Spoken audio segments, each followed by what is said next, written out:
Hola a todas las personas que nos ven en este canal, soy Jorge Quevedo. Vamos a continuar con la lectura de este libro de Zecharia Sitchin, El final de los tiempos.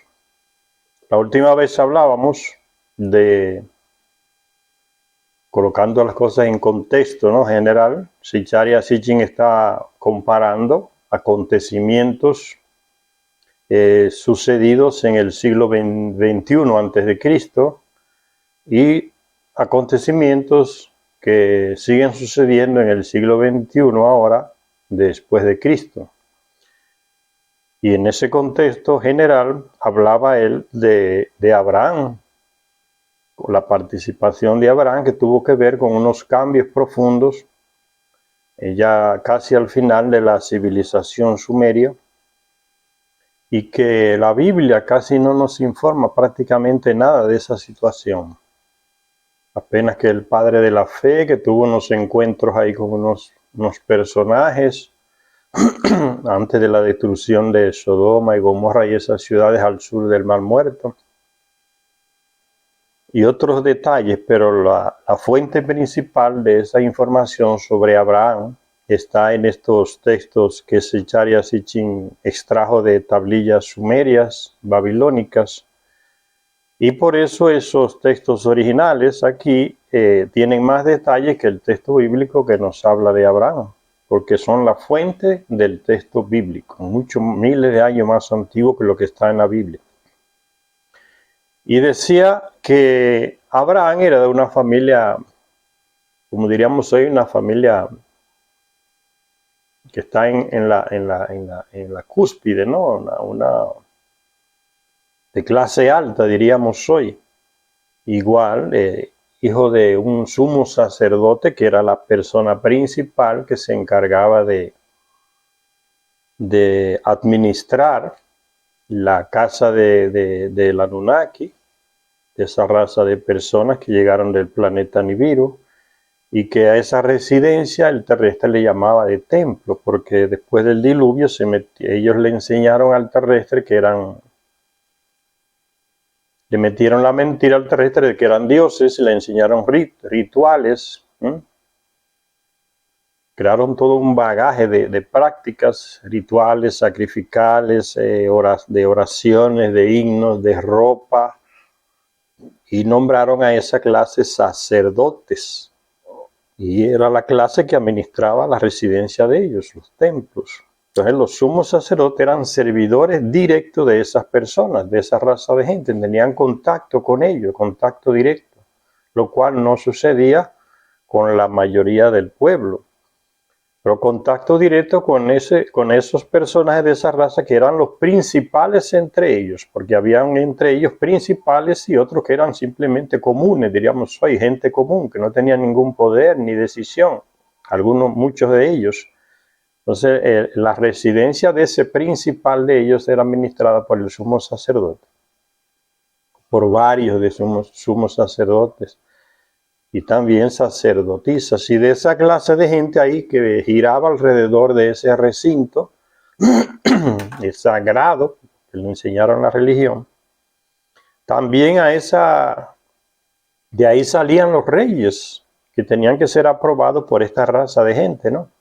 Porque era para servirle a ellos. Ellos eran el poder detrás del trono. Entonces Abraham es de esa familia, su padre era un sumo sacerdote de ese Dios, el principal de ellos aquí en la tierra, el comandante en jefe, que era Enlil, que vivía ahí en Nippur, en Mesopotamia. Entonces ahí nació Abraham, nacieron sus 3 hermanos, y de ahí emigraron a Ur, más al sur de Mesopotamia. De Ur emigraron de nuevo entonces más al norte, a otra ciudad que era como una gemela de Ur, llamaba Harán, que todavía existe ahí en el sur de Turquía. Y que Sara, la esposa de Abraham, era media hermana de Abraham, o sea, era hija de su padre, pero de otra madre. ¿De dónde sacó el terrestre esa costumbre de casarse?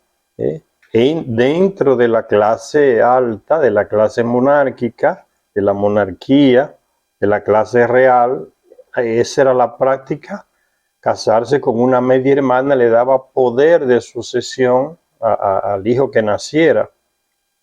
Las copian de esa raza de personas, los Anunnaki, que la trajeron de allá de su planeta. Casarse con su hermanastra era lo más cercano a heredar el trono, a seguir como en esa clase, que el poder se quedara entre esa clase, como hacen hoy los reyes terrestres, ¿no? Que se van casando entre ellos.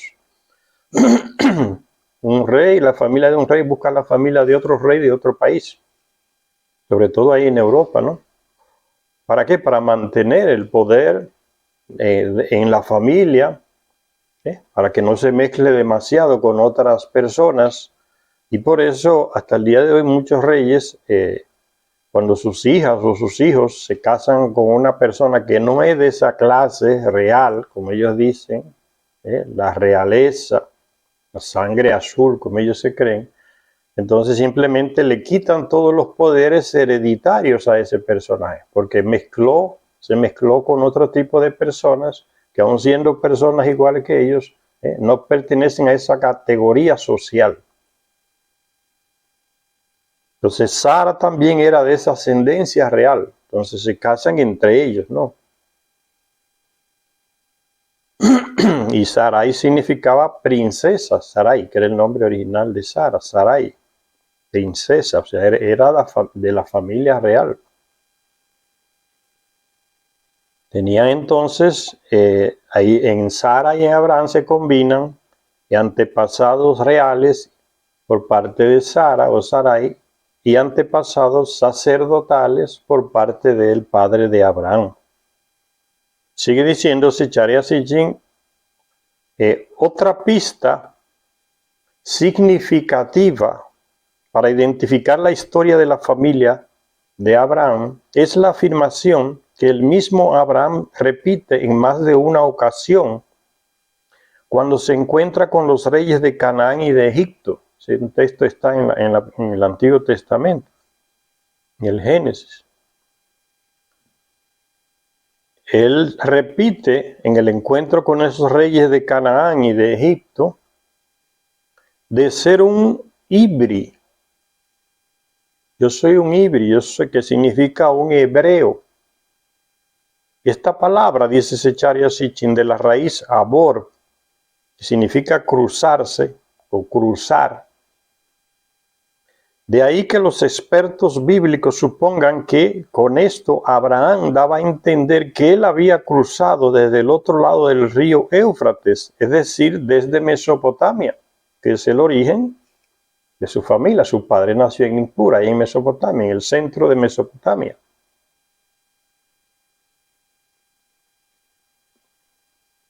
Entonces él dice que él quería decir con eso que era un híbrido, un hebreo, que significaba abor, de la raíz abor, cruzarse o cruzar. Dicen los expertos que Abraham quería decir con esto que él había cruzado desde el otro lado del río Éufrates, es decir, desde Mesopotamia. Entonces Zecharia Sitchin coloca su posición y cuestiona esa idea de los expertos. Dice Zecharia Sitchin, pero yo creo que este término era más específico. El nombre de la ciudad del Vaticano, por ejemplo, de Sumer, es Nippur. Era como el centro religioso de toda Mesopotamia, Nippur, que era la ciudad donde estaba la residencia o templo de Enlil, el comandante en jefe de ello. Entonces era como el Vaticano de Mesopotamia, ¿no? El centro del poder y también el centro religioso. Por eso Zecharia Sitchin hace la comparación. Nippur era como el Vaticano de hoy. Nippur es la interpretación acadia del nombre original sumerio llamado Nibru, el idioma acadio, que fue una gran civilización o ciudad que se levantó al sur de Mesopotamia y compartió entonces el poder con Sumeria, porque fue la ciudad creada ahí por Inanna y un servidor de ella llamado Sargón I. La fundaron esa capital y ahí se fue formando ese país, ciudad-estado, que llegó a tener un gran poder y lo compartía con Sumeria, que era la otra parte de Mesopotamia. Dice, Nippur es la interpretación acadia, en el idioma acadio de ese reino, del nombre original sumerio Niibru, que significa lugar espléndido de cruce.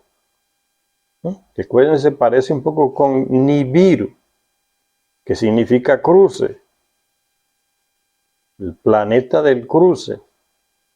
Niibru, lugar espléndido de cruce, porque Nippur quedaba en el centro de Mesopotamia.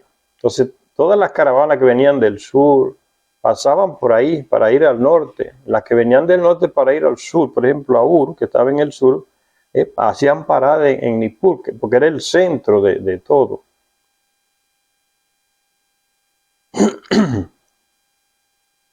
Abraham es después que se le coloca el Abraham, pero el nombre original de él es Abraham. Abraham y sus descendientes, que en la Biblia reciben el nombre de hebreos, pertenecían a una familia que se identificaba a sí misma como Ibru, o sea, nipurianos de la ciudad de Nippur. Ahí nació su padre. Esto vendría a sugerir que Terach, el padre de Abraham, o de Abraham, debió de ser en un principio sacerdote de Nippur y se trasladó posteriormente a Ur para finalmente ir a Harán, al norte, llevando consigo a su familia. Porque Ur y Nippur en el centro de Mesopotamia y Ur en el sur, eran del mismo clan de Enlil. En Nippur reinaba el hijo de Enlil llamado Nagnar-Sin, que es el primero que le nace aquí en la tierra, de una mujer Anunnaki, su esposa. Entonces, entre Ur y Nippur hay una relación comercial, política, de poder y al mismo tiempo religiosa. Entonces los sumos sacerdotes de Nippur se comunican, ¿no?, con los de Ur, porque es el mismo clan de servidores de Enlil. Si sincronizamos la cronología bíblica, la sumeria y la egipcia, tres fuentes en la Biblia, en el Antiguo Testamento, los textos sumerios y textos egipcios, o sea, sincronizando esas tres fuentes, esas tres cronologías, tal como lo hice en el libro llamado La Guerra de los Dioses y los Hombres, que ya leímos en este canal, llegaremos al año 2023 a.C., el siglo XXI a.C., como fecha de nacimiento de Abraham. Entonces ya Zecharia Sitchin define cómo él llega a tener la fecha del año del nacimiento de Abraham en Nippur, ahí en Mesopotamia. Entonces Abraham es mesopotámico, es un sumerio. ¿En qué año nació entonces Abraham? En el 2131 a.C., en Nippur. La decisión de los dioses, de hacer del centro de culto de Nagnar-Sin la ciudad de Ur, en el sur, la capital de Sumer, y la entronización de Ur-Nammu, convirtieron a Ur en el sur en la capital de Sumer. Se la entregaron ahí en el poder a ese hijo de Enlil, Nagnar-Sin. Y la entronización, la llegada al poder de aquel rey de Ur llamado Ur-Nammu, que ya dijimos que murió trágicamente, ¿no?, como abandonado por esos dioses de Enlil, Ur-Nammu, tuvieron lugar en el año 2113 a.C.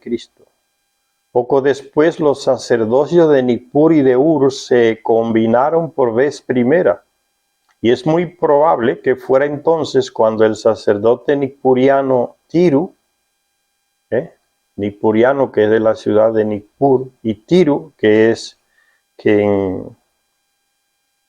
en arameo es Terach, así como está en la Biblia, el padre de Abraham, que el sacerdote nipuriano Tirus se trasladó con su familia, en la que estaba su hijo Abraham, de 10 años, para servir en el templo de Nagnar-Sin en Ur. Porque ya le dije entonces que Ur fue fundada en los territorios de Enlil y se le entregó a ese hijo de Enlil, Nagnar-Sin. Entonces hay un contacto entre el sumo sacerdocio de Nippur, que es más antiguo, y el sumo sacerdocio de Ur, en la casa de Nagnar-Sin. Entonces hay un contacto, ¿no? Unos pueden ir a servir al lugar de los otros. En el año 2095 a.C., cuando Abraham tenía 28 años y ya estaba casado, Tiru o Terach, su padre, fue enviado a Harán, que queda al norte. ¿Por qué? Porque Nagnar-Sin, que era el que comandaba, el Anunnaki, el dios que comandaba en el sur a la ciudad de Ur,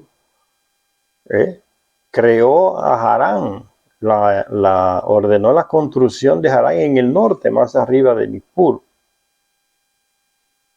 y la erigió como una segunda Ur, una segunda ciudad donde él era venerado también allá en Harán. Fue enviado entonces Terach o Tiru a Harán y se llevó con él a su familia, y eso está en la Biblia, ¿no? Cuando Abraham es llamado desde Ur y sube a Harán, que ya queda aquí en lo que es el norte de Siria y sur de Turquía. Entonces Tera es llamado y sube a ofrecer su servicio como sumo sacerdote en la ciudad de Harán, que era como una segunda Ur en el norte. Entonces sigue diciéndose Yarechin, quizás no fuera pura coincidencia que fuera el mismo año en que Shulgi sucedió a Orunammu, aquel rey que murió trágicamente, ¿no? En ese mismo año, Tera es llamado a que vaya a dar los servicios a Harán, al norte. La situación que se nos plantea es que los movimientos de esta familia, del sumo sacerdote de Tera o Tiro con sus hijos, Abraham y los otros 2 hermanos más, sus esposas. La situación que se nos plantea es que los movimientos de esta familia estaban de algún modo vinculados a los acontecimientos geopolíticos de aquella época. Y como si tuviera un gobierno, un funcionario de una familia influyente, lo tiene en el gobierno, un diplomático, por ejemplo, vamos a colocar, ¿no? Y ese diplomático hace una función muy efectiva y el gobierno de tal ciudad, de tal país lo quiere en tal lugar, entonces lo envía allá con su familia. Mira, vete allá porque tú eres más adecuado para enfrentar la situación que se está dando en aquel lugar o en aquella región. Entonces agarra a ese personaje y lo envía y él se lleva a toda su familia, como hacen muchas veces los embajadores, ¿no? Que se van con su familia aquí y allá y van mudando el lugar según el gobierno les pida, porque lo ven como la persona más adecuada para realizar ese tipo de misión en ese contexto sociopolítico en que se vive. Eso pasaba entonces con esa familia. Los dioses, los llamados dioses, lo movían según las situaciones que se estaban dando, porque veían que era la familia adecuada para estar en medio de aquellos acontecimientos que se estaban dando, geopolíticos, dice. De hecho, cuando se elige a Abraham para que cumpla la orden divina de dejar Harán para ir apresuradamente a Canaán, ya a los lados del Líbano, por acá, Israel, Palestina, para ir apresuradamente, o sea, una misión urgente, sal de ahí, vete allá ahora, te necesitamos allá, para que cumpla la orden divina de dejar a Harán para ir apresuradamente a Canaán, es cuando el gran dios Marduk da el paso crucial de trasladarse a Harán. Recuérdense que Marduk y su hijo Nabo y muchos reyes de esa región del norte se están juntando, están fortaleciendo sus fuerzas, sus ejércitos, política y militarmente se están fortaleciendo porque ya se está realizando poco a poco el plan de Marduk y de su hijo de asumir el poder. Y como decíamos una vez, el que tuviera acceso y control del espacio puerto en la región del Sinaí, entonces ya cerca de Egipto, entonces tenía el control del poder, que era como el punto más estratégico del poder, tener el espacio puerto donde iban y venían las naves que iban y venían a Nibiru. El espacio puerto ahí en el Sinaí. Entonces Marduk llega ahí, después de su exilio se establece en Harán y ya está más cerca de su objetivo, que es el espacio puerto que está más al sur. Inmediatamente Marduk da ese paso estratégico en su lucha por conseguir el poder. Inmediatamente la gente de Enlil, con su hijo Nannar-Sin y otros, entonces usan a esta familia que es influyente, sabe, tiene una buena diplomacia, ¿no? Y lo envía a Harán también. O sea, Marduk hace un juego de ajedrez, mueve una ficha y los de Enlil mueven otra ficha también cerca de Marduk allá, porque es una lucha por el poder. Por eso dice Secharia Sitchin, de hecho, cuando se elige a Abraham para que cumpla la orden divina de dejar Harán para ir apresuradamente a Canaán, es cuando el gran dios Marduk da el paso crucial de trasladarse a Harán. Ambas mudanzas tienen lugar en el año 2048 a.C. Marduk llega a Harán para una estancia temporal. Se quedó ahí 24 años. Y Abraham deja Harán para irse más cerca del espacio puerto, a Canaán. Harán en el norte, cerca de Siria y Turquía. Ahí llega Marduk, inmediatamente los de Enlil le dicen a Abraham y su familia, sal de ahí, entonces ahora vete al sur, cerca del espacio puerto, al Sinaí. Ve, son movimientos tácticos. El enemigo se está acercando al objetivo, que es el espacio puerto. Entonces mandan a Abraham que salga de Harán y se vaya más al sur, cerca del espacio puerto, porque ya Marduk llegó a Harán. Ahora hay que ver que cuando Abraham, el tiempo que Abraham se quedó en Harán, ahí en el norte, entre Turquía y Siria actualmente, él tuvo contacto con una gran civilización, un gran país, un gran reino, que era el reino de Acti, de los hititas, que eran grandes guerreros, y eran servidores de la gente de Enlil, de Nannar-Sin, o sea, del bando contrario a Marduk. Y con esa gente, con los hititas, grandes guerreros, Abraham toma experiencia de ello, experiencia militar. Por varios años. Pero ya el tipo a nivel de diplomacia está preparado para relacionarse con reyes, con faraones, como se muestra en el texto bíblico, ¿no? Que se reúne con los reyes de Canaán, con el rey de Egipto. Entonces no era cualquier hombre, era una persona de la alta sociedad que tenía una gran influencia, que era recibido por los reyes. Entonces esos dos movimientos se dan prácticamente al mismo tiempo.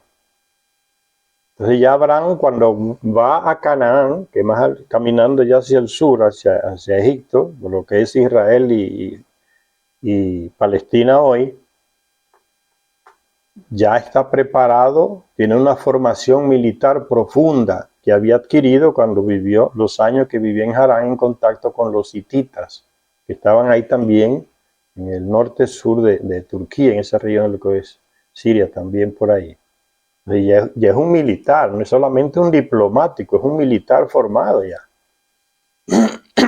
Por eso los dioses lo están usando a él, porque es la persona que ellos ven adecuadamente. ¿Para qué? Para contrarrestar los planes de Marduk. Entonces le dije, es el juego de ajedrez social, de poder entre esos dos clanes, ¿no? El clan de Enlil y la gente de Marduk. Entonces, fíjense que la Biblia no nos dice nada de esta situación, pero como ustedes ven aquí que estos son los textos más antiguos, de los que se saca lo que está en la Biblia, uno inmediatamente entiende que la Biblia no informa, más que informar, desinforma en ciertos sentidos, ¿no? Porque aquí no se trata nada de fe, ni de espiritualidad, como lo quiere presentar la Biblia, Abraham, el padre de la fe, y que Dios lo llamó. Eso es pura manipulación monoteísta, no tenía nada que ver con eso. Son luchas de poder político, económico, territoriales. Es en ese ambiente que se mueve Abraham, en que es llamado. No tiene nada que ver con fe, con que sea padre de fe y nada de eso. El contexto es otro. Es una lucha política por el poder y por sitios estratégicos de poder como es el espacio puerto ahí en la península del Sinaí. Entonces Marduk llega a Harán, después de varios años de vivir Harán allá en el norte, cerca de Siria y Turquía. El mismo año en que llega Marduk ahí, acercándose ya, inmediatamente a Abraham, que ya tiene una preparación militar, se le ordena, vete al sur, vete más al sur, vete a Canaán. Porque ya es una movida estratégica, ¿no? El hombre se va acercando al objetivo, vete allá. Ya tú eres un militar, un diplomático, tú lo puedes atajar en esa decisión que Marduk tiene de irse acercando al espacio puerto para tomarlo. Entonces, Abraham tiene una misión militar, no de fe, no tiene nada que ver con fe ni con espiritual, y con nada de eso como los manipuladores de los textos bíblicos nos quieren hacer creer. Marduk llega a Harán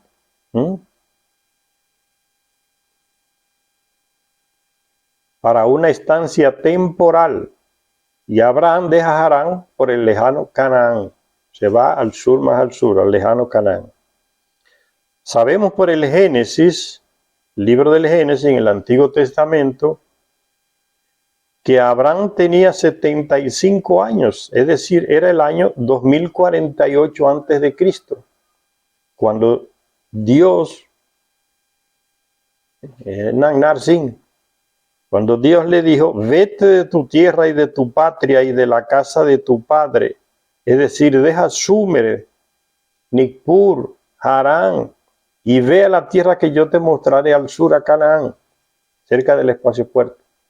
No tiene nada que ver con fe, ni con espiritualidad, ven. Es otro tipo de movimiento que la Biblia no los explica, porque los escritores bíblicos judíos agarraron todos esos textos que hablaban de esta gente, de la lucha de poder de esta gente y del uso que ellos hacían de los terrestres en sus luchas por el poder.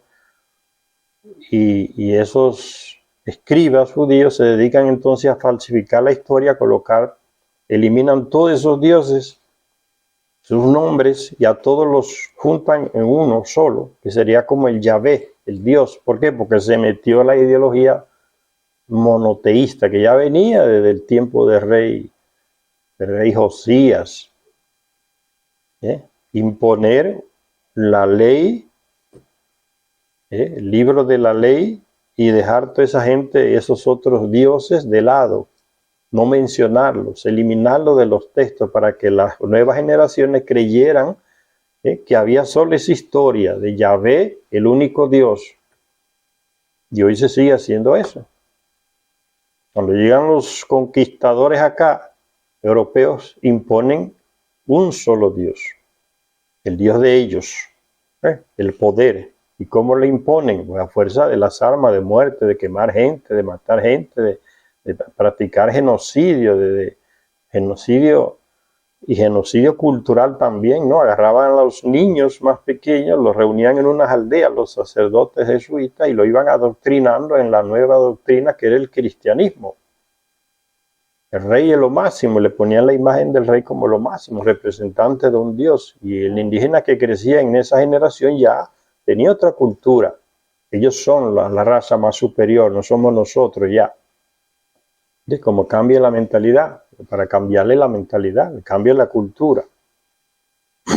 Eso viene ya desde antiguo, ¿ves? El trabajo cultural, pero todo está ligado al poder. Querían robarse las tierras por acá, tener más poder, más influencia y utilizaron la religión. Y sigue hasta el día de hoy igual. Ustedes ven los textos por ejemplo, del rey, un rey de Bélgica, que le dijo a los misioneros que estaban preparados allá para irse a África lo que tenían que hacer, cómo era que tenían que evangelizar. O sea, era todo un lavado cultural de la cabeza de aquellos africanos, para que vieran, para que usando el evangelio, vieran a los belgas como la clase superior, los dueños de sus territorios, los que tenían el poder. Todo un lavado cultural. ¿Quién lo hace? La religión. Entonces estos textos antiguos nos colocan realmente cuál era el contexto. Era un contexto político, económico, de poder. No tiene nada que ver con religión, ni con espiritualidad, ni con fe. Y sigue diciendo Zecharia Sitchin que sabemos por el libro del Génesis que Abraham tenía 75 años, es decir, era el año 2048 antes de Cristo, cuando Dios le dijo: vete de tu tierra y de tu patria y de la casa de tu padre, es decir, deja Sumer, deja Nippur y Harán y ve a la tierra que yo te mostraré, Canaán, cerca del espacio puerto. En cuanto a Marduk, un texto conocido como la profecía de Marduk, que ese Dios dirigió a la gente de Harán, y está en la tablilla de arcilla, está en una tablilla de arcilla ese texto en el Museo de Inglaterra, el Museo Británico. Dice Zecharia Sitchin, nos proporciona la pista que confirma el hecho y el momento de su traslado a Harán. Cuando Marduk se traslada a Harán, es el 2048, el mismo año en que Dios le dice a Abraham: deja tu tierra, tu patria, la casa de tu padre y vete donde yo te mando. ¿A dónde? A Canaán, cerca del espacio puerto. Nada que tenga que ver con fe, porque ese Dios es Nanarsin que le está enviando para atajar a Marduk, que va a querer realizar su plan de apropiarse del espacio puerto. Entonces el mismo año se dan los dos acontecimientos, porque son movimientos de ajedrez que están jugando los dos bandos políticos.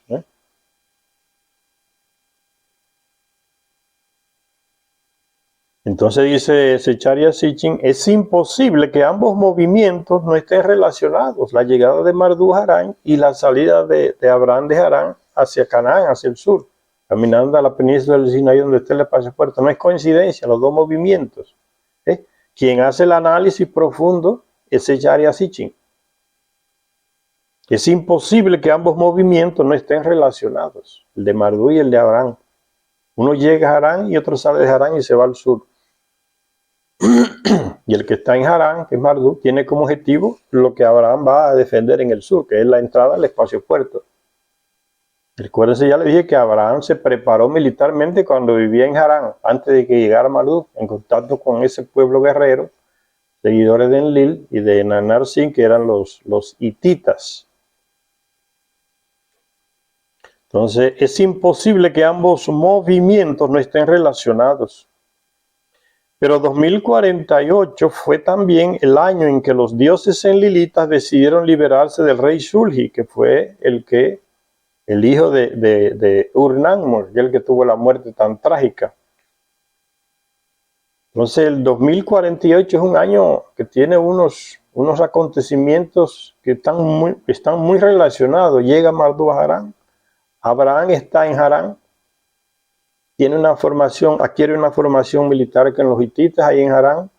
En el 2048, entonces, el año que estamos hablando, llega Marduk a Harán, se está acercando a su objetivo, porque ya su hijo ha hecho una gran política de relaciones públicas entre esa zona ahí, en el norte de Mesopotamia, atrayendo reyes para su causa. Su hijo Marduk hizo eso, su hijo Nabu hizo eso. Inmediatamente los elilitas hacen otro movimiento en ese juego de ajedrez político, ¿no? Vete al sur, vete a Canaán ahora, Abraham. Porque el tipo va a ir hacia allá, vete tú, llega tú primero.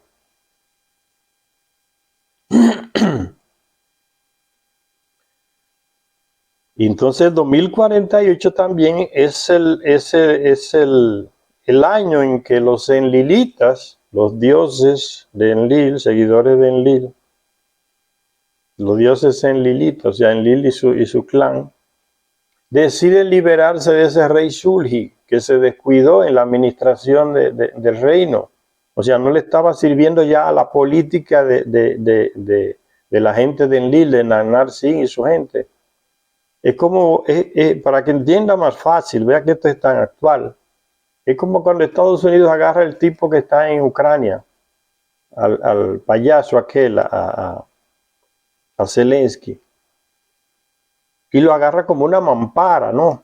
Porque el objetivo de Estados Unidos es acercarse a la frontera con Rusia, y Ucrania es un punto neurálgico ahí, estratégico. Estar en Ucrania, tomar a Ucrania, está en la frontera con Rusia. Y entonces colocan ese tipo ahí, dan el golpe en el 2014 y colocan a ese payaso ahí. Ahora ya vemos en este año 2024 que ya no le está sirviendo más, porque no ha sabido llevar el negocio que tienen los militares estadounidenses, la industria militar, el complejo militar de Estados Unidos, que es el que fabrica las armas, complejo armamentístico y militar de Estados Unidos están ligados. Casi 90% de los grandes militares del Pentágono están siendo pagos por el complejo militar de Estados Unidos. O sea, la gente que fabrica las armas en Estados Unidos tiene a todo eso militar del Pentágono comprado. Entonces, son comerciantes. Tenemos que hacer guerra para vender armas. El objetivo, el motivo es que Rusia es el enemigo. Hay que tener un enemigo para vender armas, si no, se nos cae el negocio. Entonces designamos a Rusia como el enemigo. Necesitamos un punto de avanzada cerca de Rusia. Entonces colocamos al payaso aquí en Ucrania. Ya no nos sirve el payaso, no nos está ayudando en lo que queremos. Entonces nos está más que nada creando problemas. Entonces vamos a sustituirlo por otro. Y de aquí a poco van a ver que van a sustituir a Zelensky por otro. Eso hicieron los Anunnaki, seguidores de Enlil, con ese rey Shulgi. Llegó un momento que ya el tipo no le sirvió más, no está haciendo las cosas como queremos. Entonces decidieron echarlo del poder. Dice el 2048, fue también el año en que los dioses enlilitas decidieron liberarse del rey Shulgi. Recuérdense que el padre de Shulgi, Ur-Nan, había muerto una muerte ignominiosa, también abandonado por los seguidores de Enlil, los dioses, lo dejaron. Ya no les servía más. Y esos dioses enlilitas ordenaron para Shulgi, o determinaron para él, la muerte de un pecador. O sea, el tipo no nos sirve. O sea, no hay que verlo en términos religiosos, esas cosas, ¿no? La frase se presta a eso, ¿no? A verlo como que pecó contra Dios y toda esa besteira, toda esa estupidez, ¿no? Son movimientos políticos, en que los grandes, los que están por detrás del poder, usan a los otros reyes y otros gobernantes como sus muñecos, ¿no? Ellos son los que están detrás del poder. Entonces decidieron los dioses la muerte de un pecador. O sea, este tipo no nos sirve más a nuestros intereses. Hay que quitar a Shulgi entonces. Ese año lo decidieron también. 2048 a.C. Decisión que señaló cuando los dioses decretaron Shulgi, hay que echar, tenemos que echarlo, no nos sirve más, tiene que irse, como dicen los estadounidenses, ¿no? Tienes que irte. Decretaron la muerte de un pecador contra el rey Shulgi, los enlilitas. Decisión que señaló el fin de vamos a intentarlo por medios pacíficos, o sea, Shulgi había hecho una política contraria a Urnammu. Urnammu comenzó a guerrear en nombre de los dioses, que hasta le dieron un arma. Enlil le dio un arma a Urnammu. Y aún así el tipo fue y conquistó varios reinos al norte, pero terminó vencido y terminó con una muerte vergonzosa, ignominiosa, ¿no? Se cayó del carro, murió, los caballos le pasaron por encima. Cuando traían el cadáver por el Éufrates otra vez hacia el sur, hacia Ur, el barco afundó y se quedó el mar con el cuerpo en el sur, y eso creó una crisis de fe, ¿no? Que los enlilitas, el pueblo se dio cuenta, que los enlilitas los traicionaron, los abandonaron, los dioses. Ahora con Shulgi acontece lo mismo. Con Shulgi sube después de su padre, Urnammu, y para agradarle a los dioses, decide hacer una política pacífica. En lugar de ir al norte a conquistar esos reinos, él va a hacer comercio entre ellos. Y hacer comercios y hacer relaciones diplomáticas, entregarle una hija para que se case con aquel. O sea, el camino contrario a lo que hacía su padre Urnammu, que hacía la guerra. Pero los dioses determinan que eso tampoco funciona y dicen, ya acabó ese tiempo de estar queriendo buscar la cuestión, solucionar la cuestión por los medios pacíficos. Entonces quitan a Shulgi, decretan la muerte de un pecador, ya no nos sirve. Y entonces decretan con esa decisión de quitar a Shulgi, definen la muerte de un pecador, decisión que señala el fin de vamos a intentarlo por medios pacíficos, la política que llevaba el rey Shulgi. Y el regreso al conflicto agresivo, exactamente como pasa en Ucrania. Señores, es increíble la coincidencia de este siglo XXI a.C. con el siglo XXI antes, porque Sitchin hace un análisis político profundo, geopolítico, ¿no? Exactamente como pasa hoy. Cuando Ucrania estaba dialogando con Rusia, para llegar a unos acuerdos de paz, ¿qué le dijo? Ya, eso salió hace poco, eso estaba escondido, pero ya salieron los documentos. El que era, y ya no es el que era, el primer ministro de Inglaterra, aquel medio alocado que se llama... tiene el cabello que nunca se peina para que no se le caiga el cabello, que era antes del que está ahora. El mismo presidente de Ucrania, uno de los ministros del presidente de Ucrania, dijo, no, es que aquel de Inglaterra llegó aquí, Boris Johnson se llama ese que estaba antes del ministro ahora en Inglaterra, y le dijo a Zelensky y su equipo, dejen esos diálogos de paz. Cuando yo le pregunté, entonces, ¿qué hacemos? Me dicen, no, vamos a la guerra. Y los tipos se fueron a la guerra. Y miren lo que es las consecuencias de hoy. Ucrania prácticamente destruida, sin hombres, los hombres huyendo hasta ahogándose en los ríos para cruzar la frontera, porque nadie quiere hacerle esa guerra. Porque el pueblo sabe que esa guerra no es de Ucrania contra Rusia. Son los dioses, los dueños del imperio,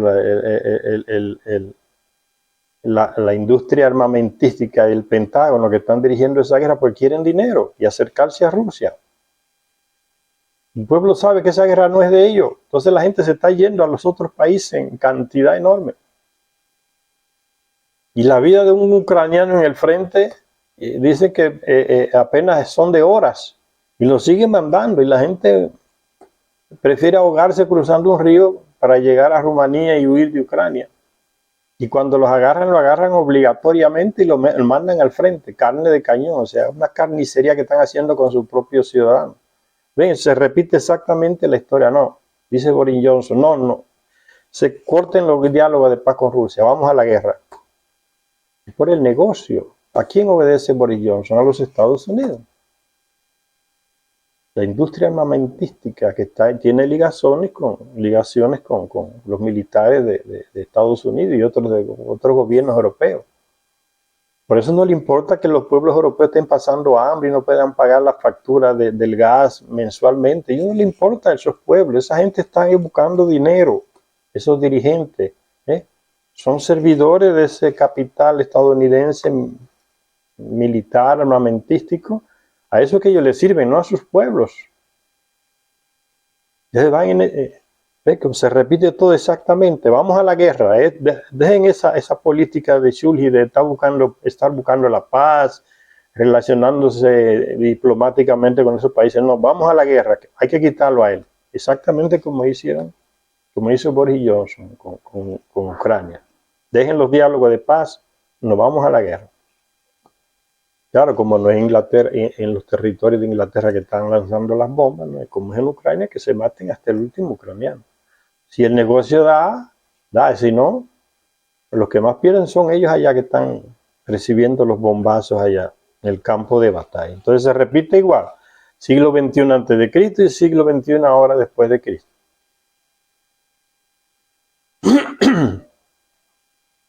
Entonces no es coincidencia, dice Zecharia Sitchin. Vamos por el lado agresivo. Nos vamos a la guerra. Y es imposible que esto también sea simple coincidencia, dice Zecharia Sitchin. No fue coincidencia el movimiento de Marduk y de Abraham, como tampoco fue coincidencia esto, que a Shulgi, que buscaba paz, relacionamiento de paz y diálogo con los otros reyes, los dioses decidieran eliminarlo, echarlo a un lado, decidieran la muerte de un pecador, lo desobedeció, pecó, y nos vamos a la guerra, ¿no? La violencia. Entonces dice Zecharia Sitchin, es imposible que esto también sea simple coincidencia.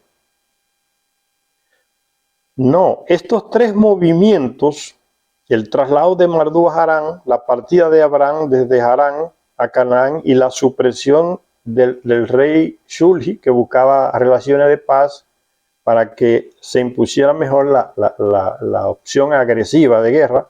Entonces estos tres movimientos tenían que estar interconectados, tres movimientos simultáneos e interrelacionados en la divina partida de ajedrez. Los dioses repartiéndose el poder, luchando por el poder en esa partida de ajedrez, haciendo movimientos tácticos. ¿Quién se va a quedar con el espacio puerto, con el centro de poder? Se movió una ficha de Marduk en Harán. Nosotros movemos una ficha de Harán hacia el sur. Shulgi está buscando paz, nosotros queremos guerra. Entonces movemos esta ficha de Shulgi. Ese es el ajedrez divino, que son esa gente que están detrás de todos esos movimientos. Por eso dice Zecharia Sitchin, la divina partida de ajedrez. Hay que entender el lenguaje. Como veremos, estos tres movimientos fueron tres peldaños de la cuenta atrás del día del juicio. ¿A qué se refiere aquí Zecharia Sitchin? Él coloca juicio con mayúscula, pues al desastre nuclear que cuando los enlilitas vieron que ya Marduk iba a capturar el espacio puerto, no valió el esfuerzo de Abraham ni la opción por la guerra, perdieron. Como si Rusia, ya lo que está pasando con Rusia y Ucrania, ya la gente del negocio está viendo que Rusia tiene capacidad de entrar hasta la capital de Ucrania si quiere en una semana. Están perdiendo, ya no saben qué hacer. Estos tres movimientos fueron tres peldaños de la cuenta atrás del día del juicio. El día del juicio puede ser, acabó ese régimen militar en Ucrania. El día del juicio va a ser que los mismos enlilitas lanzaron ataques nucleares que estaba prohibido, y no solamente destruyeron las ciudades que seguían atrás de Marduk, esos reinos, sino que destruyeron el espacio puerto. Ni va a ser de ellos ni va a ser de nosotros. Ahí le mandaron el ataque nuclear a los dos lugares. ¿Y qué produjo eso? El juicio final, o sea, el final de la civilización sumeria. El ataque en el norte, en el oeste, Sinaí y el sur del Mar Muerto. Y la nube tóxica se extendió hacia el sur, hacia el este, y arrasó con todos los pueblos de la civilización sumeria. Ese es el día del juicio, que se refiere a Zecharia Sitchin. Esos movimientos provocaron esa catástrofe. El divino juego de ajedrez. Los movimientos, los 24 años siguientes, desde el 2048 hasta el 2024, fueron tiempos de fervor y de agitación religiosa, de diplomacia internacional e intriga, pues todo está mezclado, de alianzas militares y choques de ejércitos, exactamente como está pasando ahí, en Ucrania. De pugna por la superioridad estratégica Y ojalá que no llegue el juicio final, porque ya Estados Unidos ha rechazado la propuesta de Rusia de eliminar las armas nucleares, limitar, destruirla. Estados Unidos la rechazó, esa propuesta de Rusia. No se ve mucho en los diarios, porque todo está controlado por Estados Unidos. Pero Estados Unidos acabó de rechazar la propuesta de Rusia para eliminar las armas nucleares. Ojalá que no se llegue a ese juicio final como hicieron los enlilitas. Entonces estamos perdiendo, vamos a perder el espacio puerto, ese punto estratégico, entonces usamos las armas nucleares. Ojalá que no se llegue a eso. Okay, ya muchos analistas dicen que se camina hacia eso, porque esta gente no aceptan perder. Entonces, Estados Unidos ha estado haciendo prácticas nucleares escondidas y no quiere cerrar el tratado de prohibición de armas atómicas. Y está enviando armas al espacio, la guerra espacial, y cuestiona a Rusia porque también está enviando como respuesta, como reacción a lo que está haciendo Estados Unidos y Europa en el espacio. Porque es la política de la hipocresía y la mentira, ¿no? Nosotros sí podemos, ellos no. Por eso dice Charles Jim, fueron tiempos de fervor, de agitación religiosa, de diplomacia internacional e intriga. Interesantísimo, tiempo de agitación religiosa por estos mismos acontecimientos, de estos movimientos que están haciendo estos llamados dioses, ¿no? Movimiento del ajedrez político. ¿Qué hace Zelensky por orden de Estados Unidos y Europa con la religión en Ucrania? Zelensky y los nazistas que están gobernando en Ucrania, eliminar toda la religión que promueve los valores antiguos, que era donde están los rusos envolvidos ahí. La iglesia ortodoxa que dependía del primado de Rusia. En miles de años ahí en Ucrania la han eliminado, la han declarado terrorista al servicio de Rusia, han formado su propia iglesia, le han incautado los templos, y han formado lo mismo, agitación religiosa, el siglo pasado, 21 antes de Cristo, y el siglo ahora después de Cristo, 21. Y está pasando lo mismo. El pueblo está viendo que le están quitando su ideología religiosa, sus creencias, que la están eliminando, para colocar la de los fascistas, ¿no? Servidores de Hitler, eso es lo que se está levantando, eliminando todos los monumentos que tengan que ver con Rusia, para quitar esa memoria de la mente del pueblo. Ucrania. Agitación religiosa, de diplomacia internacional, e intriga, de alianzas militares, la OTAN, y choques de ejércitos, de pugna por la superioridad estratégica.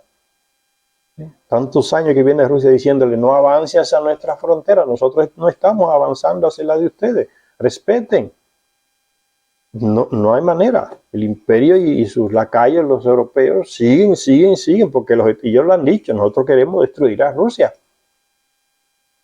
Pero solamente destruirla, no, agarrar ese territorio inmenso con esos grandes recursos. Entonces el mundo es nuestro ya, si agarramos eso. No es destruir por destruir, ¿no? El objetivo es agarrar recursos.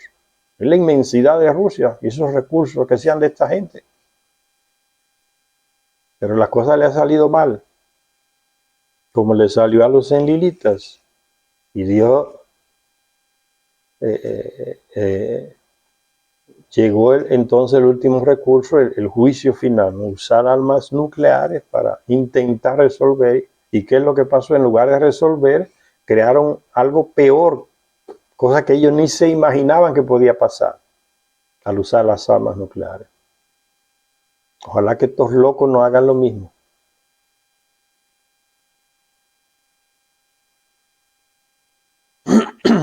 Esto de loco lo dijo uno de Estados Unidos, no yo. Un candidato.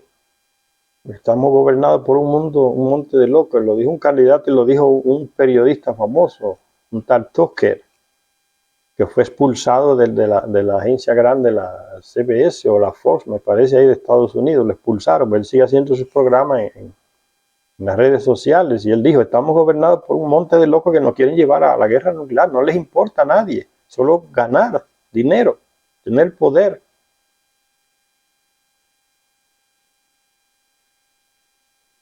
El espaciopuerto de la península del Sinaí y los demás emplazamientos espaciales fueron el centro de los acontecimientos una y otra vez.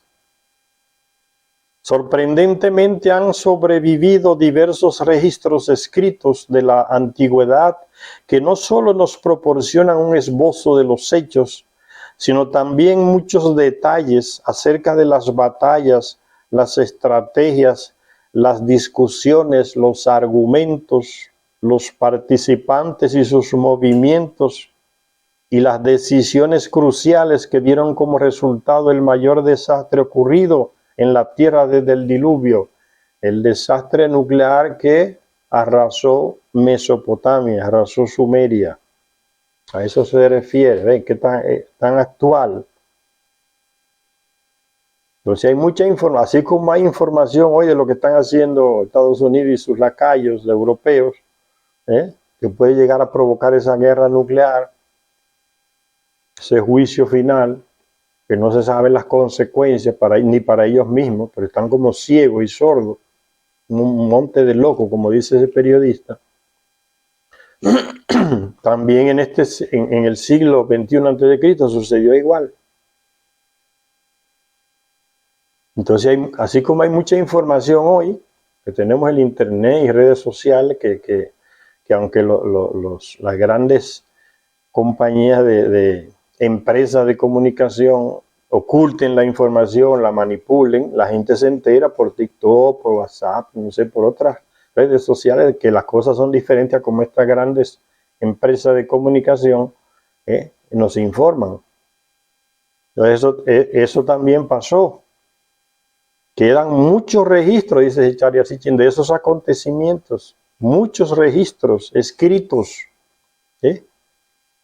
de la antigüedad que no solo nos proporcionan un esbozo de los hechos, sino también muchos detalles acerca con detalles. Acrecentadas con las fórmulas de fechas y diversas referencias más, las principales fuentes para reconstruir aquellos dramáticos acontecimientos son los relevantes capítulos del Génesis. Entonces, acrecentadas a ese gran material antiguo que sobrevivió, donde hay mucha información, hasta detalles de cómo sucedieron los acontecimientos, también eso hay que acrecentarle la información que se da en el texto bíblico, en el Antiguo Testamento. Aunque es poco, pero también trata sobre el mismo punto, el mismo hecho, los mismos acontecimientos. Acrecentadas con las fórmulas de fechas y diversas referencias más, las principales fuentes para reconstruir aquellos dramáticos acontecimientos son los relevantes capítulos del Génesis. La autobiografía de Marduk es otro documento, conocida como la profecía de Marduk. Un grupo de tablillas de la colección Spartoli del Museo Británico. Los que se roban los documentos de los otros países siempre son los mismos, ¿no? Los británicos, los alemanes, los estadounidenses, los franceses. Esa manía de robar documentos de los otros países, robar historia de los otros países, robar arqueología de los otros países, arrasar con los museos de otros países. Eso es genético, parecen esa gente, de esos gobernantes europeos, robarse. El que va a Europa ve muchas cosas robadas. Visite un gran museo de Europa, va a ver cosas robadas de otros países. Hasta columnas en barcos se llevaron de Grecia y de Egipto. De que para analizarlas allá, una manera fina de robarse las cosas. No, yo me voy a llevar esto para analizarlo en mi país y se queda con él. No lo devuelve. Allá están en los museos de Europa esas grandes columnas, estatuas. En los museos de Europa y de Estados Unidos, ¿no? Porque es la misma gente, solo que en diferentes continentes. Allí están estatuas, columnas, restos de personas. El último gran acontecimiento de robo del siglo de arqueología fue el que hicieron los estadounidenses, los soldados estadounidenses en Irak. Andan las fotos por ahí. Búsquenla, vean. Militar de Estados Unidos en el Museo de Irak, ¿haciendo qué? La cantidad de material de esa historia de ese país que se robaron, esa gente no está todavía contada y la tienen toda guardada, se lo llevaron los británicos, los franceses, toda esa colisión que fue a Irak con esa excusa falsa de que tenía armas de destrucción masiva, que resultó que era un fraude, era a robar que iban, arqueología, vaciaron el museo de Irak, metieron hasta tanque en el museo. Si quieren ver una estatua de Marduk, una estatua de su hijo Nabu, que se la puse en uno de los vídeos anteriores, me parece, la estatua de Nabu ahí en Irak, y cómo se la llevaron, la tienen los británicos. Es robo arqueológico, las guerras son para robar, no se dejen engañar, no es una cuestión de Entonces hay mucha información, como hubo mucha información que se preservó de esos acontecimientos en el siglo XXI a.C., también en este siglo se está recopilando mucha información. Esto que yo estoy haciendo es información de lo que está sucediendo. Y hay mucha gente que está compartiendo información. Unos la están escondiendo y otros la estamos compartiendo. Unos la están manipulando y otros la estamos explicando para que todo el mundo la entienda. Entonces la cosa sigue pasando en aquel siglo y en este siglo igual. Entonces sigue Sechariazi mencionando estos documentos de esos tiempos. Dice, además del testimonio del Génesis, también está un texto llamado la autobiografía de Marduk, conocida como la profecía de Marduk. Hay otros textos también, tablillas en el Museo Británico, la colección Spartolidis, parece que fue ese que se la llevó. Esa colección conocidas como los textos de Kedorlaomer y un largo texto histórico autobiográfico dictado por el dios Nergal a un escriba de confianza, un texto conocido como la epopeya de Erra, donde se narra el ataque nuclear que esos tipos de Enlil tuvieron que hacer para no perder el espacio puerto. Ojalá que estos locos no lo hagan para no perder Ucrania.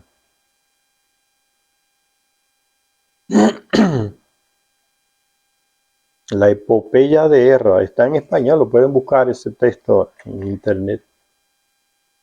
El mismo que hizo el ataque, uno de los ataques nucleares, habla de que él y el otro hicieron y la desgracia que provocaron. Una civilización entera se la llevaron por delante, la civilización sumeria. Fíjense lo que dio.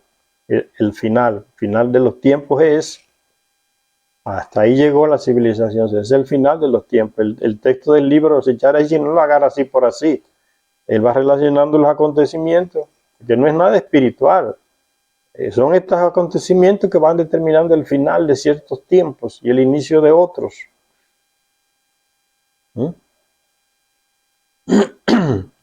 Al igual que en una película en la cual los distintos testigos presenciales y los protagonistas describen el mismo acontecimiento, cada uno a su modo, pero ofreciéndonos entre todos la historia real. En este caso podemos llegar al mismo resultado. El principal movimiento de ajedrez de Marduk en el 2048 a.C. fue establecer su puesto de mando en Harán, que está más cerca del sur del espacio puerto.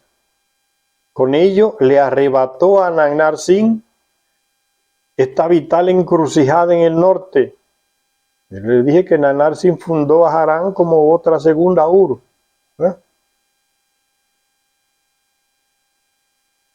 Ese punto se lo conquistó Marduk a él, se lo ganó con la diplomacia de su hijo Nabu. Entonces Harán y esos lugares se convirtieron en ciudades pecadoras, ¿no? Porque ya no le servían más a Nanar-Sin, porque la narrativa de pecadores se la coloca gente que era a favor de Nanar-Sin, escribió ese texto, ¿no? Los pecadores, las ciudades pecadoras, nos dejaron y se fueron al bando de Marduk. Lo mismo hace hoy, ¿no? Se condena al supuesto enemigo, al que vamos a atacar, lo endemoniamos, Se usan palabras distintas, pero es lo mismo hoy. Lo declaramos el eje del mal. Entonces justificamos el ataque, ¿no? Y la guerra, preparando en la mente a la gente. Ellos son el eje del mal, nosotros somos el eje del bien. Entonces tenemos derecho a atacar, defendernos del mal, que son ellos, ¿no? Los rusos, los chinos, ¿no? Irán. Los buenos somos nosotros. ¿Eh? Lo mismo sucede ahora, la manipulación ideológica. Entonces, al tomar Harán, instalarse en Harán, colocar ahí su puesto de mando, Marduk le arrebató a Nanar-Sin esta vital encrucijada en el norte, un punto estratégico, y así separó a Sumer de las tierras septentrionales de los hititas. Entonces, en el sur está Ur, que es el que comanda en Mesopotamia, en Sumeria, y allá en el norte, cerca ya por la frontera del Líbano, de Siria, lo que es hoy, estaba Harán, que era como una avanzada de Ur, una segunda Ur. Marduk llega y le conquista a Harán, y ahí le corta por la mitad el acceso de Nanar-Sin al espacio puerto hacia Canaán, Israel, esos lugares del Sinaí, y divide entonces y queda aislado Nanar-Sin solamente con las ciudades de Sumeria.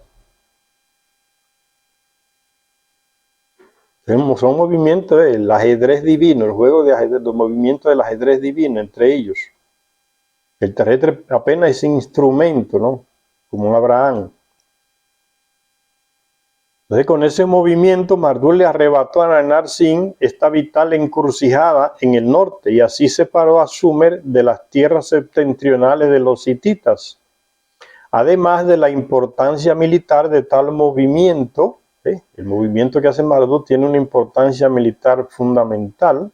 Marduk privó con él a Sumer de sus lazos comerciales vitales para su economía.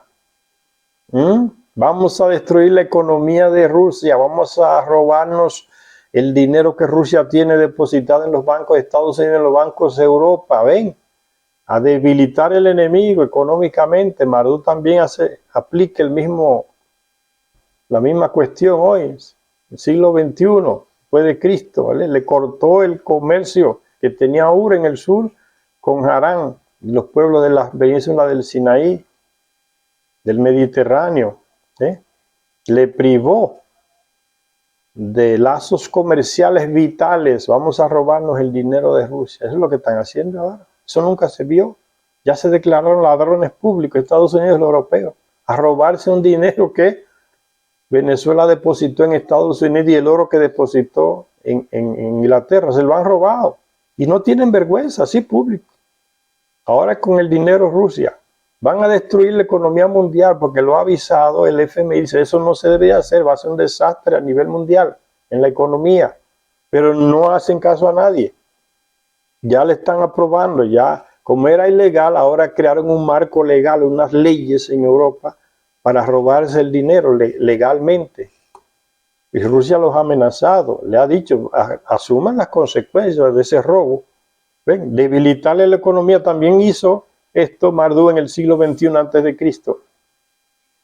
Le cortó esos lazos económicos, ese punto económico estratégico de Nanar-Sin, que residía en Ur, se lo cortó al ocuparle a Harán ahí como centro estratégico de su comando y su ejército Marduk.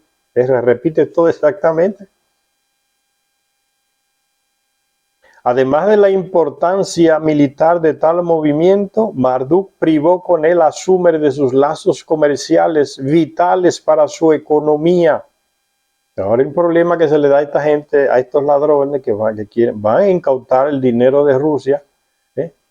Uno dice, pero ¿qué país que se respete va a depositar dinero en Estados Unidos, en los bancos estadounidenses y los bancos europeos? Y ya ellos mismos están diciendo que nos podemos robar ese dinero cuando nos dé la gana. O sea, ellos mismos se están metiendo el cuchillo, como se dice, se están tirando, dando el tiro en el pie. ¿Qué país va a querer depositar sus reservas internacionales en manos de esos ladrones? ¿No ven lo que le hicieron a Venezuela? Inglaterra le robó el oro y no se lo quiere devolver. Y el dinero que tenían en Estados Unidos, la industria aquella, la Siggo, se la han robado, que era una refinería que vendía gasolina en todo el territorio de Estados Unidos, se la incautaron. Así, porque ellos quisieron, tienen el poder, son ladrones y no nos importa que nos digan que somos ladrones. Es lo mismo se declara Donald Trump. Tenemos el petróleo de Siria, estamos allá y hacemos con el petróleo lo que nos dé la gana. ¿Y qué es lo que le ha dado la gana después que se metieron en Siria a robarse el petróleo de los sirios? Llevarse el embargo para Israel y para Estados Unidos. Que no le da vergüenza, no tienen ética. Eso no existe. Para ellos es robar y tener dinero, robarle a quien sea. Entonces esas son una de las consecuencias. Que todos los países decidan llevarse sus reservas de Estados Unidos y de Europa. A ver qué dinero que se van a robar, se le va a caer la economía.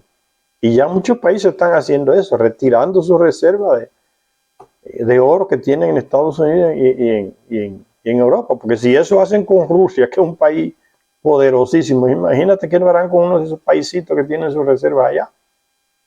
Le están dando el aviso, cuidado, se lo podemos robar cuando nos dé la gana ese dinero que ustedes tienen aquí. Le quebramos la economía. O hacen lo que le decimos, o les incautamos el dinero, nos robamos el dinero que ustedes tienen aquí en nuestros bancos. Eso es lo que le están diciendo a los otros países más pequeños. Le están dando el aviso.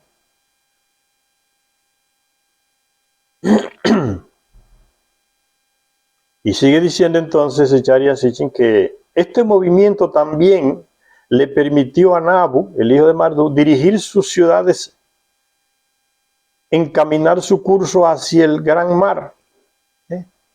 Todos esos reinos que él conquistó con la diplomacia en el norte, en Harán, y por ahí lo que hoy es el Líbano, Turquía, Siria.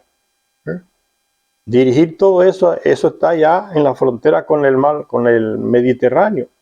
Conquistar todo ese territorio ahí, inclusive aquellas ciudades que están al sur del Mar Muerto, que eran antiguamente seguidoras de Nanar Sin, de Enlil.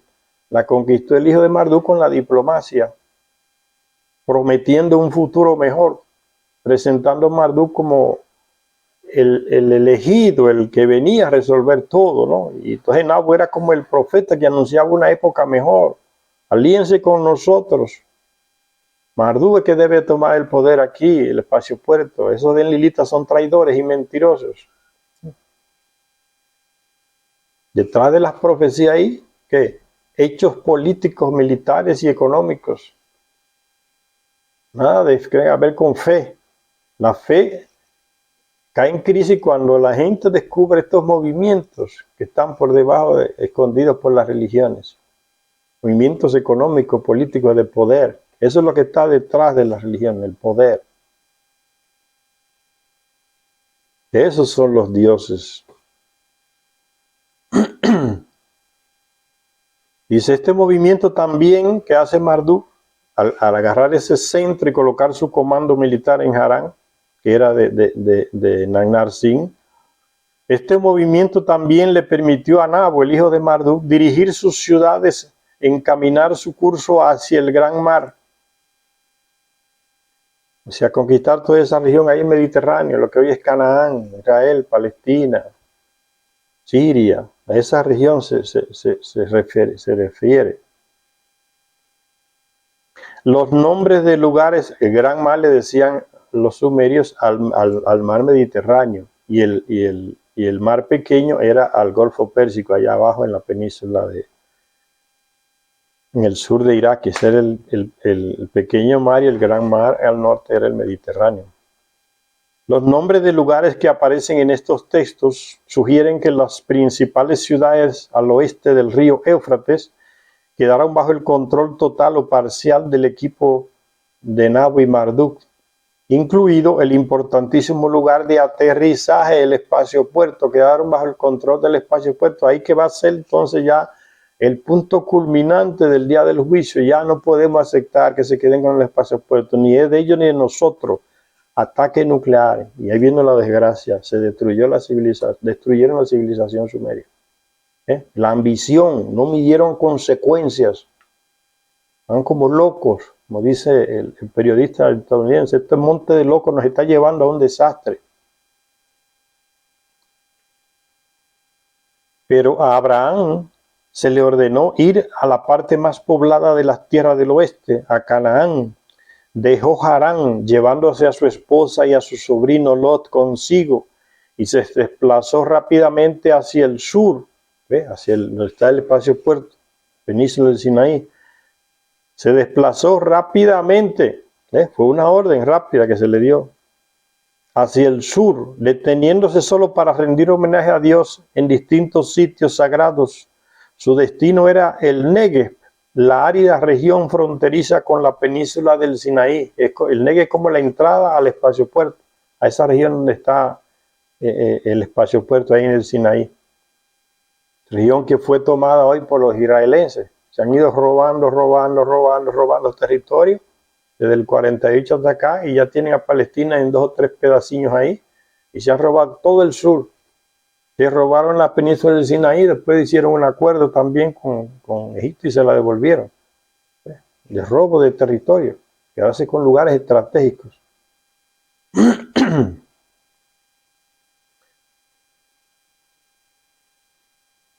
Vamos a dejarlo hasta acá y en la próxima seguimos con esta lectura de esos movimientos del ajedrez divino y el papel de Abraham, de Marduk y de su hijo Nabo en esos acontecimientos del siglo XXI a.C., comparándolos como hace Zecharia Sitchin con los acontecimientos del siglo XXI ahora después de Cristo. Gracias a todas y a todas que nos ven en este canal.